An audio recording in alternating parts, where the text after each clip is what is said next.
మీ business ఏదైనా మీ ఊర్లో promotion చేయాలంటే అది సుమన్ టీవీతోనే సాధ్యం. ఇప్పుడే సంప్రదించండి. నమస్తే, welcome to Suman TV Warangal. హన్మకొండలోని నర్సింగ్ కాలేజ్లో చదువుతున్న బీఎస్సీ నర్సింగ్ విద్యార్థిపై గుర్తు తెలియని వ్యక్తులు కాజీపేట్ కడిపికొండ బ్రిడ్జ్ మీద యాసిడ్ దాడికి పాల్పడ్డారు. తీవ్రంగా గాయపడ్డ యువతిని ఎంజెం హాస్పిటల్లో అడ్మిట్ చేసి వైద్యులు వైద్యాన్ని అందిస్తున్నారు.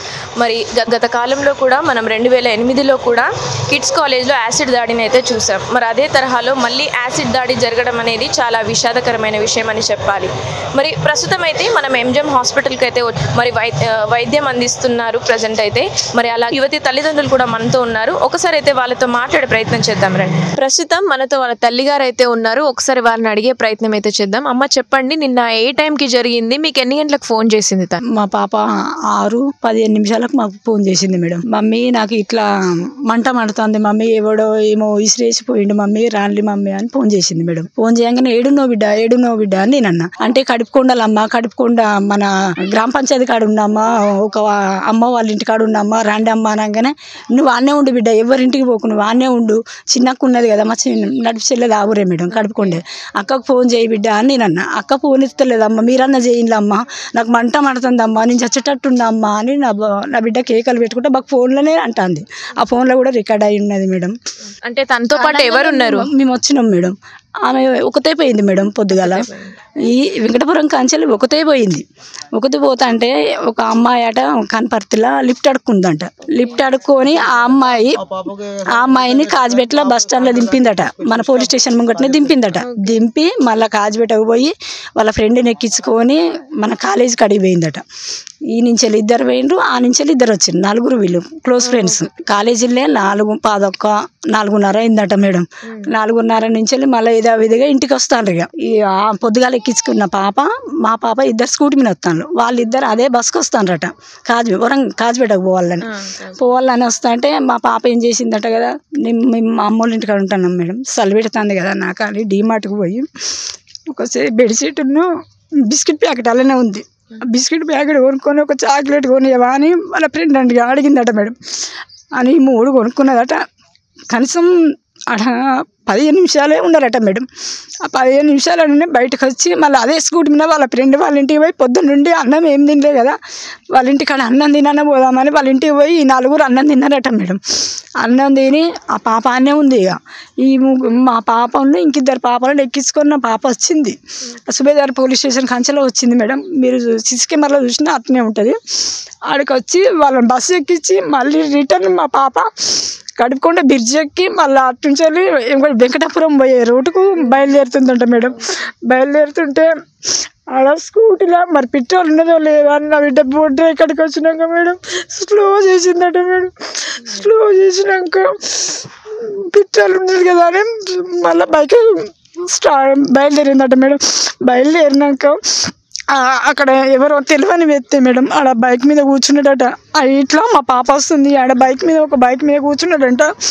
ఆయన బైక్ మీద కూర్చున్నాడు కదా అని ఇక్కడ హెల్మెట్ పెట్టుకుంది కదా మేడం, ఇట్లా క్రాస్ చేసిందట. క్రాస్ చేసేటప్పుడు నా పాపకు ఏమో తలిగినట్టు అనిపించిందట మేడం.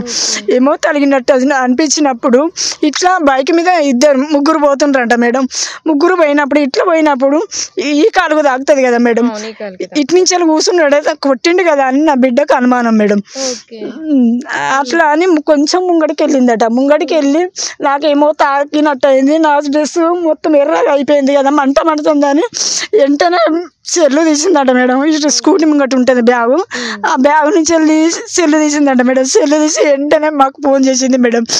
ఫోన్ చేయగానే మేము వస్తున్నాం బిడ్డ, ధైర్యం ఉండు బిడ్డ అని మేము అనగానే మా పాప ముసలి వాళ్ళ ఇంటికి అడిగిపోయిందట మేడం.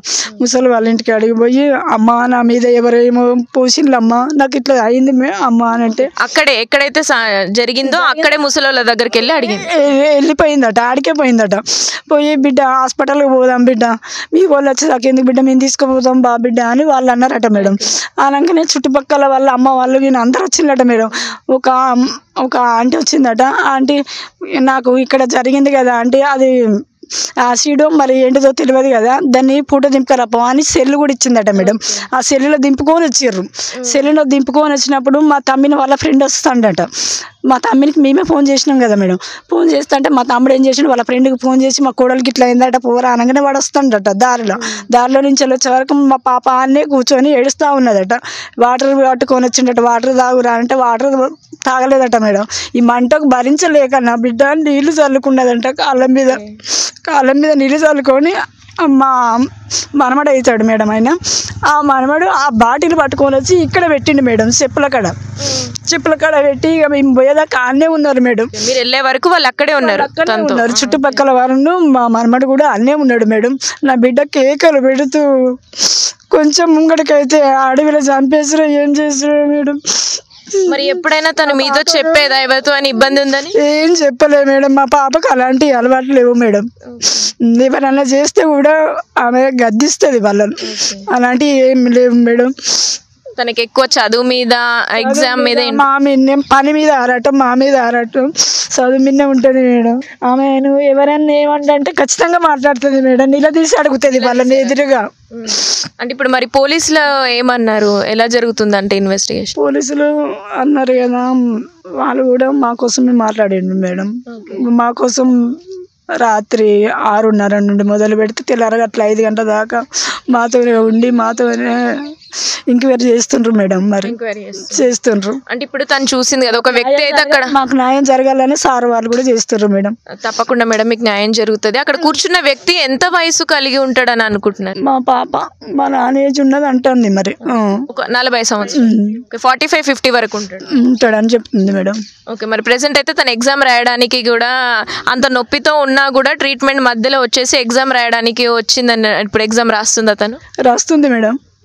ఎగ్జామ్ రాయడానికి నేను ఎగ్జామ్ రాస్తా, నేను ఫెయిల్ అయితే మళ్ళీ నన్ను రానియరు కదా అమ్మ, నేను ఎగ్జామ్ రాస్తాము, నేను కష్టపడి ఫీజు కట్టుకున్నాం కదా అని ఎగ్జామ్కి వచ్చింది మేడం. సార్ మీకు ఎంతమంది పిల్లలు? 2 పాపలు మేడం. ఓకే, తిను 2 ఆమెనా? చిన్న ఆమె మేడం. ఓకే, అంటే తను ఎలా ఉండేది, తన మైండ్ సెట్ కంటే చదువుల విషయంలో కానీ ఏ విషయంలో అయినా ఎలా ఉండేది తను? మేడం మా పాపలు మాకు మా మీద మాకు ఏమున్నా చదువు మాకు తల్లిదండ్రిని చదవడానికి మంచిగా అన్ని ఏదైనా చేస్తాం. మా డాడీ ఇంత కష్టపడి మమ్మల్ని చదివిపిస్తాను కదా, ఏదైనా ఉద్యోగం చేసుకోవాలని వాళ్ళు అదే పట్టుదల ఉంటుంది మేడం. సో చాలా పట్టుదలతోనే ఇప్పుడు తను చదువుకొని ఎగ్జామ్ కూడా రాస్తుంది.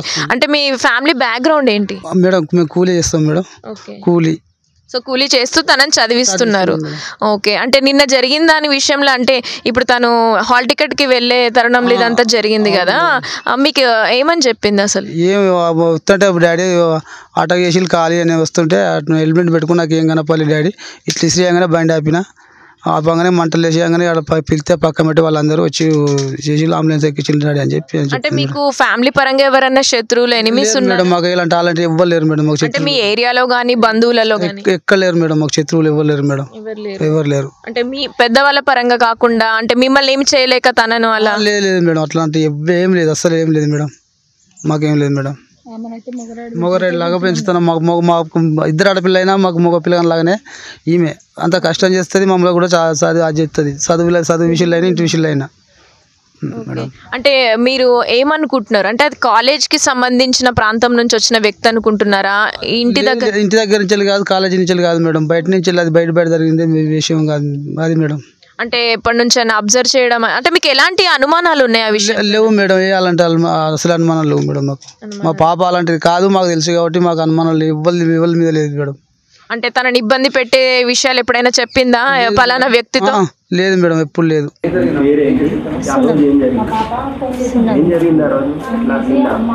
నాకు నిన్న హాల్ టికెట్ ఇష్యూ చేసాను నా కాలేజ్లో. హాల్ టికెట్ తెచ్చుకోనికి నేను వెళ్ళినా 10:30కి అట్లా బయలుదేరిన ఇంటికాంచి.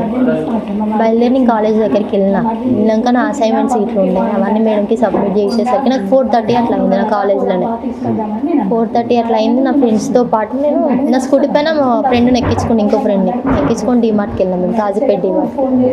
పోయినాక ఆ నుంచి ఇంకో ఫ్రెండ్ వాళ్ళ ఇంటికి లంచ్ అంటే తినడానికి పోయినాం, అన్నం తినడానికి. అక్కడికి పోయి అన్నం తిన్నాం.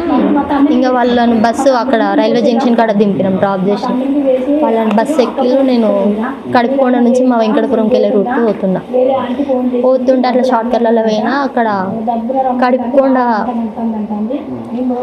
బొడ్రాయికును మత్తడి మధ్యలో గ్రామ పంచాయతీ ఉంటుంది. అలాంటి అలాంటిది ఏం లేదు. మీరు సీసీ కెమెరా అవుతుంది సార్ వాళ్ళు అవుతాం చూస్తారు.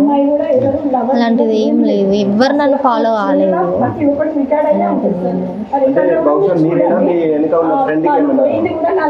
అలాంటి ఏం లేదు. వాళ్ళు కాజీపేటలో దిగిపోయి ఒక్కదాన్నే పోతుంది ఇంటికి.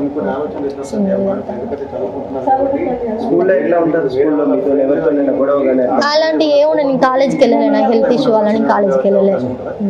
ఫస్ట్ సెమ్లో పోయినా కానీ సెకండ్ సెమ్లో పోయాను. హెల్మెట్ పెట్టుకున్నాను.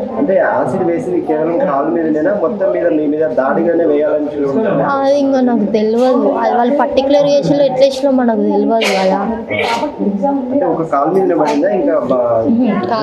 లెఫ్ట్ కాల్ డ్రెస్ అంటే యాంకిల్ పైన పడింది.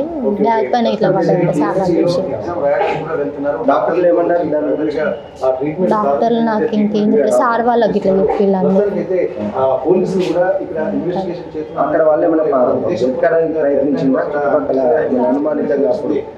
ఎవరు నేనా? ఇంకా నేను అక్కడ లేను. నాకు ఇంకా సార్ వచ్చిండు, ఏసీపీ మడికొండ సార్ వచ్చిండు, పోలీస్ సార్. నేను డైల్ చేసిన, నన్ను వద్దన్నారు. అక్కడ వాళ్ళు వద్దు మా మీద కేసు అవుతుందని వాళ్ళు వద్దంటే కట్ చేసి మా వాళ్ళకి చెప్తే అక్కడ ఎవరో న్యూస్ రిపోర్టర్ వాళ్ళు ఎవరో చెప్పిల్లు సార్కి. సార్ ఇమీడియట్గా అంబులెన్స్ వచ్చింది. సార్ వచ్చిండు. సార్ నన్ను అంబులెన్స్ ఎక్కించిండు, పంపించిండు.